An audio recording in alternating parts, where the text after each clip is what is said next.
বাবা, বন্ধুরে ঈদের দাওয়াত দিতে গেলাম। সাবধানে যেও। আচ্ছা।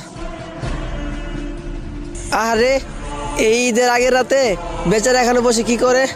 থাক, আমার কাজে আমি যাই। বন্ধু সিজান, কেমন আছস? এই তো ভালো। চল এবার ঈদটা আমাদের বাড়িতে করবি।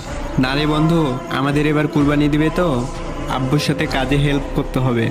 ও আচ্ছা, থাক তাহলে। বন্ধুদের বাড়ি থেকে আসতে আসতে রাত হয়ে গেল। বাবা কি না কি বলে আল্লাহ জানে। আরে ওই ব্যক্তি না যে দিনের বেলায় বসে আছিল?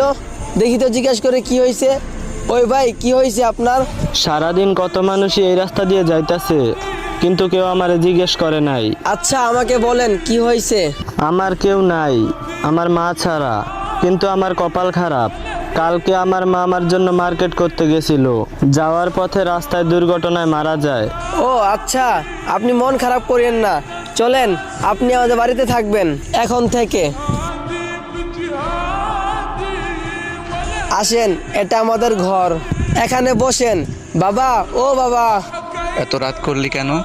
বাবা, একটা অসহায় ভাইকে বাড়িতে আনছি। এই ব্যাপারটা অনেক ভালো হয়েছে। আচ্ছা বাবা, আমি মার্কেটে গেলাম ওই ভাইয়ের জন্য মার্কেট করতে। আচ্ছা, তাহলে যা।